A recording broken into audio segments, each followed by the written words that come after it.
Vamos para mais uma questão aqui, ó. Questão de líquen plano, erosivo. É caracterizado por o quê? Alternativa A, apresentar finas estrias brancas que se entrelaçam, pode ter? Até aí, correto. Denominadas estrias de Wickham, correto. As lesões usualmente são assintomáticas, aí errado. Por quê? As lesões de líquen erosivo, elas não são assintomáticas usualmente. Então, o que está errado é aqui, ó, assintomática. Usualmente, elas são sintomáticas. Então, por isso que essa alternativa está errada. Então, elimina. Alternativa B, apresenta lesões avermelhadas difusas. Até aí pode ser, podendo aparentar ser uma mistura de duas formas clínicas. Presença de estrias brancas, caracterizadas por tipo reticular, circundada por uma área eritematosa. Aí, que na verdade, pode ter área eritematosa? Pode, mas tem que ter necessariamente uma formação de úlcera ou erosão, né? Porque senão não é líquen erosivo, o paciente não vai ter dor. Tem líquen que forma áreas avermelhadas, né? Isso pode acontecer principalmente no líquen reticular, pode acontecer, né? Não é comum, tá? No líquen reticular não tem nem área eritematosa normalmente. Alternativa C, apresentar irregularidades esbranquiçadas, tudo bem, homogêneas, que se assemelham à leucoplasia. Pode acontecer de ser semelhante à leucoplasia? Até pode, tá?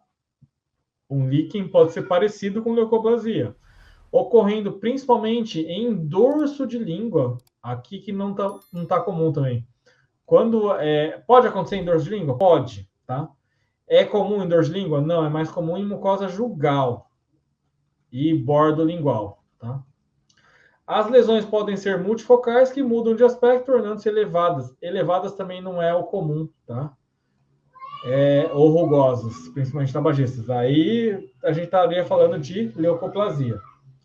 Alternativa D, apresentar bolhas, né? Bolhas já não é uma característica. Pode formar bolha e depois romper e formar úlcera? Pode. Mas o líquen erosivo não forma bolha normalmente. Deixa na superfície ulcerada e dolorosa. Isso aí aconteceria em que situações, principalmente? Lesões de pênfigo ou lesões de pênfigoide. A periferia das lesões é, em geral, circundada por estrias finas e queratinizadas. Darcy, eu ouvi falar que existe líquen bolhoso também. Pode existir também, tá? Então, existe líquen bolhoso. Mas daí a gente não estaria falando de líquen erosivo. E a alternativa D e apresentar lesões sintomáticas. É o que é característico, né, do líquen erosivo. Lesão sintomática. Por quê? Tem úlcera, tem erosão e clinicamente observa-se ulceração irregular central coberta ou não por placa de fibrina ou pseudomembrana. Isso é muito comum, né? Essa placa de fibrina ou pseudomembrana, porque qualquer lesão ulcerada na boca normalmente vai ser recoberta por essa placa de fibrina ou pseudomembrana.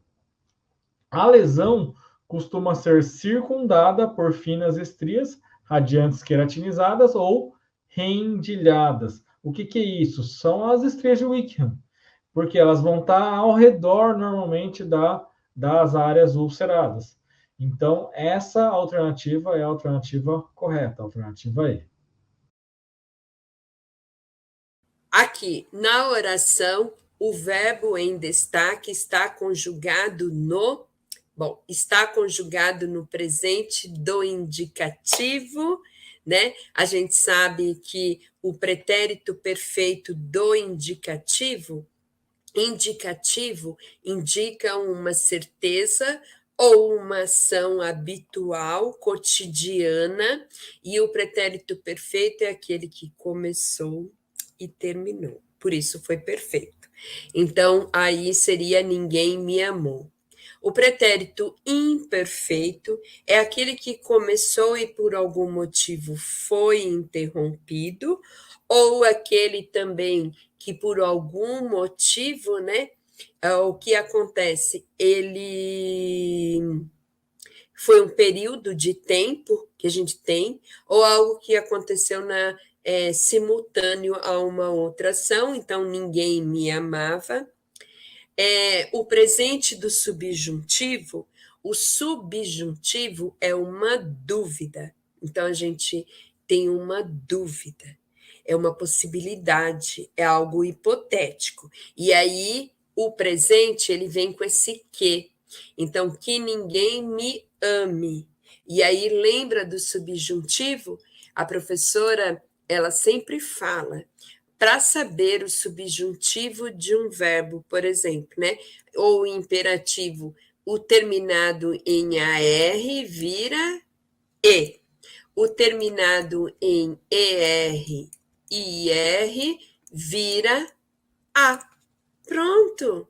Então, se eu tenho falar, é fale, que eu fale tudo que eu sei para os meus alunos, ok? É uma possibilidade, gente, uma possibilidade, preciso falar tudo, né? Não dá. Não, gente, eu me entrego, eu falo tudo que eu sei, tudo que eu busco, tudo que eu pesquiso, tudo que eu nunca fico deixando assim, tipo, eu vou deixar. Lógico que às vezes a gente deixa uma coisinha ou outra para falar numa outra aula, às vezes passa, né, que você fala, eu preciso falar isso e acaba esquecendo na hora. Muitas vezes dar aula para um computador, gente, não é fácil, né? É uma adaptação, você olha aqui algo, você não vê o semblante das pessoas, você não vê a dúvida delas no olhar, você não consegue, é muito difícil, né? Mas eu tenho tentado a cada dia para que eu consiga, assim, imaginar um rostinho aí, do outro lado, né? E o que ele quer saber, o que ele precisa saber, ok? Então, a gente sabe que aí nós teríamos o presente. O pretérito imperfeito do subjuntivo já seria esse amasse, se ninguém me amasse, tá bom? E o futuro é quando alguém me amar, né? Aí é quando alguém me amar, né? Aí já seria, ou quando ninguém me amar. Aí que eu tenho certeza que todos me amam, eu espero, né? Por favor, mas quando alguém não me amar, aí seria o futuro, ok? A 9. Assinale a alternativa que apresenta o uso correto, a gente já sabe que é da crase, ele já colocou o uso correto, então a gente já tem que olhar, pronto, a crase, né? Então, aí, para olhar a crase, sempre a gente tem aquelas duas dicas, né? Aquela dica que a gente passa a palavra que é feminina para uma palavra masculina. Então, gente, a gente vai ao clube. Uau! Vamos, Arraial, né? Festa junina, vamos mudar, Arraial. Então, nós fomos o Arraial ou nós fomos ao Arraial? Claro, né? Nós fomos ao. Opa, passou pelo primeiro teste, eu testei e tem a preposição. Passou pelo primeiro teste, eu vou para o segundo. Eu gosto de confraternização de final de ano da empresa, ou eu gosto da confraternização. Gosto da crase a. Gosto de crase para quê? Bom, vai dar certo quase para todas as coisas, essas duas dicas de milhões de ouro, né? De muito ouro, purpurina, brilhantes, que a professora sempre deu para vocês. Eu tenho certeza que vocês já embutiram aí que crase não é um problema para vocês, mas com algumas coisas tem que ter algumas, vamos supor, algumas. Vamos dizer, particularidades, né, da crase. Então, aqui comprei a televisão da sala a prazo. Meu, isso cai em concurso, né? A gente sabe, é uma palavra masculina, esse acento ele não deve estar aqui, né? Gente, porque é uma palavra masculina, então ele não vai estar aí. Agora, se fosse à vista, aí sim, eu colocaria, né? Tem que ser pago à vista, teria que ter o acento, Porque se eu não coloco o acento, aí tem um outro sentido, né? Que seria pago à vista, à vista. Sabe a vista? É, essa. Então, foi paga. Uhum, foi paga. Entenderam? Então, a gente sabe que teria que não poderia ter o acento. Agradeço a todos. Oh, aqui tá ganho, né? Ganhou a questão, porque eu já falei para vocês, quando vocês tiverem a palavra no plural e aqui no singular, queria ouvir vocês, crase nem a pau. Meu, se eu tô lá na sala de aula presencial, a gente ia fazer um coro, né? Então, palavra no plural, o A no singular, crase nem a pau. Palavra no plural, A no singular, crase nem a pau. Não tem o acento. Então, meu, caiu questão de crase. Vai ainda assim. Viu a palavra no plural, o A no singular, pronto, já elimina. Crase nem a pau, ok? Muito bem. Palavra masculina, bordo, né? Aqui, crianças a bordo, não tem o acento, né? Uma palavra masculina. Pé também não tem um acento, palavra masculina. E aí, sabendo isso, sabendo desse palavra no plural, o A no singular, crase nem a pau, sabendo as duas dicas, testar a preposição e testar o artigo, troque a palavra que está no feminino para uma masculina. Apareceu o A, preposição, mais o O. Pronto, testei a preposição. Aí testo o artigo. Gosto de, crase para quê? Gosto da, crase a, ok? E aí você tem que saber, A, antes de palavra masculina, não tem acento? O A, depende, depende. Depende de quem está me perguntando? Depende, depende, depende, né? Porque se estiverem implícitas as expressões a moda de e a maneira de, aí você sabe que você não poderia colocar o acento, aí você colocaria o acento indicativo de crase. Ou se estivessem implícitas as palavras rua, praça, avenida, muito bem, ok? É uma dica. E a dica da hora. Então, por exemplo, se você fala que você trabalha das 7 às 14, né? Agora, se eu falar para vocês, às vezes isso daí soa até ambíguo, né? Quando você fala assim, o curso será de 8.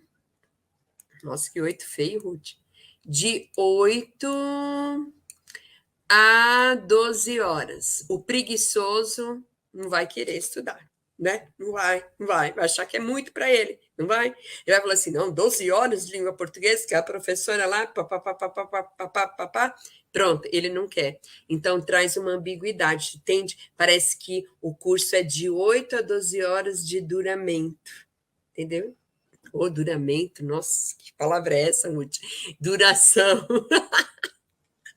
Eu nunca erro, é proposital, gente, só para distrair vocês. Vocês têm que pegar um erro meu, né? Tem que pegar. De duração, ok? Tem que saber disso, que se tiver o de antes, você não vai acentuar aqui e tem um sentido diferenciado. E se tiver o da, gosto da, crase a, ok?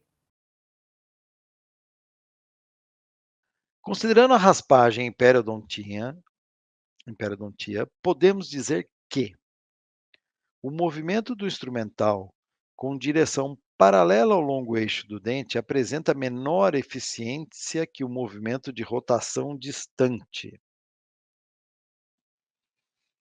Não, né? Movimento de rotação distante. Está muito confusa essa pergunta aqui. Vamos para outra. O raspador do tipo cinzel só pode ser usado com movimento de tração. Então, assim, só para assim, um parênteses aqui, também tem um cinzel, que isso realmente nunca mais foi utilizado, mas é aquele movimento. O cinzel era feito para você pegar um cálculo, não com movimento de tração, e sim com movimento de impulsão, ou seja, você cutucar ele e remover, e não tracionar ele, tá? Cinzéis, hoje em dia, são mais utilizados para cirurgias ósseas, remover osso. Existem 2 tipos de cureta para raspagem, as universais e as de Grace, sendo que as universais apresentam corte de apenas um lado. Não, 2 lados. Com exceção das curetas PL e PLF, um ângulo de trabalho, face cortante do raspador dente, entre 45 a 90 é considerado o ideal, tá? Então aqui, porque aquelas curetas PL são muito específicas e também nem se usa mais, mas vejam, cai em perguntas e não são tão antigo aqui, ó, 2017, tá? Então a pergunta adequada seria essa aqui: um ângulo de trabalho entre 40 e 90 graus. Então, essa pergunta fez aqui uma bagunça, o movimento do instrumental com direção paralela ao longo eixo do dente, que normalmente é o que se usa, mas podem ser usados outros movimentos, apresenta menor eficiência? Normalmente é o que apresenta maior. Aqui, o cinzel não faz movimento de tração, e aqui a cureta universal tem 2 ângulos de corte. No tratamento das lesões de ou trifurcação, o procedimento mais eficaz seria a instrumentação manual, instrumentação ultrassônica, uso de brocas ou exodontia, né? Bom, tem nada a ver a exodontia. O fato de você ter uma lesão de furca não quer dizer que você tenha que tirar o dente. Broca é uma coisa muito, muito agressiva. Existem as brocas chamadas específicas são as brocas Perio 7, mas o nome comercial seriam as brocas Perio 7 de baixa rotação, mas ele não está especificando aqui qual broca que é. Então, uma broca de alta rotação, não sei, né? A gente ficaria entre essas duas aqui. A questão toda é que os trabalhos mostram que os instrumentais manuais, 60% têm o tamanho deles é maior do que a entrada da furca aqui, que o teto da furca aqui. Ou seja, você não encaixa bem o instrumental. Então, o instrumental ultrassônico, ele está muito bem indicado para lesões de furca, porque, lógico, vai haver a instrumentação manual? Vai, mas também a ultrassônica, e ela consegue uma eficiência bastante interessante nessas lesões de furca. Aí teve essa aqui, que era bem direta. Ele queria o quê? Assinale a alternativa que apresenta o volume de um cilindro com 7 metros de altura e 12 metros de raio. Então, um cilindro lembra o quê, gente? É uma lata de óleo, né? Aquelas latas antigas, né? Que não tem nem mais, né? Mas é uma lata de óleo, né? Quem pegou esse tempo aí sabe, né? Não sou tão velho assim, não, mas eu peguei esse tempo. Tem aquela marca Soia, né? Óleo Soia. Aí tem aqui, ó. Qual a altura do cilindro? 7 metros de altura. Aí o raio do cilindro é 12 metros. Se liga que se ele desse o diâmetro, aí tem que dividir por 2, né? Se o diâmetro é 12, o raio seria 6, né? Aí ele queria o volume do cilindro. É saber a fórmula e fazer conta. A fórmula do volume do cilindro é o quê? Volume do cilindro. É a área da base vezes a altura, né? Só que a área da base é o quê? A área do círculo, né? É a área do círculo. Qual a forma da área do círculo? É π vezes r ao quadrado. Aí vai ficar o quê? Π vezes r ao quadrado vezes a altura h. Aí você ia substituir. O π, ó, 3,14. A banca foi chata, né? Ela podia ter dito 3, né? Para amenizar nos cálculos, mas não aliviou, não. Vezes o raio, que é quanto? 12 ao quadrado. Vezes a altura, que é 7. Aí eu vou fazer o cálculo mais difícil, o mais fácil logo. Dá 144, 12 ao quadrado, que é 12 vezes 12, vezes 7. Quanto é que dá isso, professor Neto? Vamos lá. Vamos fazer por etapas, né? 144 vezes 7, você pode fazer logo. Aí ia dar quanto isso? 7 vezes 4, 28. 7 vezes 4, 28. Com 2, 30. 7 vezes 1, 7. Com 3, 10. Aí ia dar 1008. Moral da história ia ficar 1008. Aí tem lá na letra C 1008, né? Para enrolar você, né? Só que você vai fazer agora 1.008 e multiplicar por quanto? Por 3,14 agora, né? Vamos lá. Vai dar 3.000 e pouco, né? Tá na cara que vai dar 3.000 e pouco, né? Você só vê uma alternativa, né? Mas você acaba fazendo por desencargo de consciência, né? 4 vezes 8, 32. 4 vezes 0, 0 com 3, 3. 4 vezes 0, 0. 4 vezes 1, 4. Agora 1. 1 vezes 8, 8. 1 vezes 0, 0. 1 vezes 0, 0. E 1 vezes 1, 1. 3 vezes 8, 24. Vai 2. 3 vezes 0, 0 com 2, 2. 3 vezes 0, 0. E 3 vezes 1, 3. Moral da história, tu vai somar tudo. Vai ficar 2. 8 com 3, 11. Vai 1. 4 com 1, 5. 4 com 2, 6. 1 com 0, 1. E aqui 3. Quantas casas decimais? 2. Então aqui vai ficar o quê? 3.165,12 o quê? Metros, não, metros cúbicos, que volume são 3 dimensões, né? Então, certinho, letra E. Não é uma questão difícil também, é só você lembrar da fórmula, né? E saber fazer cálculo, e ter paciência, né? Porque quem está habituado a só usar a calculadora acaba penando em questões assim, né? Então a gente tem que se desvencilhar disso. Se a gente é concurseiro e faz prova de matemática, procure não usar a calculadora quando está estudando. Eu sempre bato nessa tecla, né? Então não teve nenhuma questão fora do comum aí. Eu acho que todas as questões davam para fazer se você tivesse dado uma olhadinha nas nossas aulas, com certeza. Eu sei que nem todo mundo tem a mesma facilidade, tá? Tem gente que tem mais dificuldade em matemática, né? Então não se cobra esse ponto. Ah, professor, faz anos que eu não estudo. Acontece. Você fez 4 aí, 3, 4, 5. Mas eu estou dizendo que se você estudou direitinho, assim, dava para fazer 4, 5, né? É isso que eu estou querendo dizer.